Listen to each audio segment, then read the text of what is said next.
Hello everybody, welcome back to HardReset.Info channel. In today's video, I'll show you how you can easily customize your lock screen with AI generated designs on CMF Phone 2 Pro.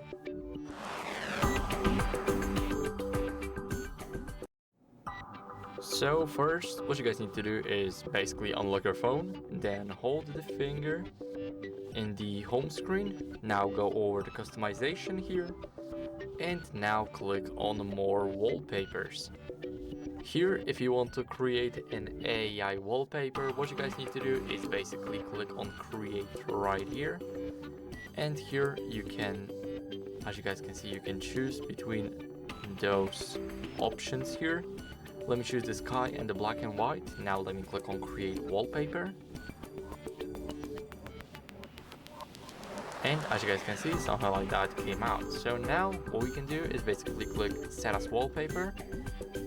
Here we can crop it, as you guys can see. Now, if you want to save it, simply click on the check mark here and click done. As you guys can see, now our lock screen wallpaper looks like this. So that would be it. Thank you guys for watching. Make sure to leave a like, subscribe, and see you next time. Bye.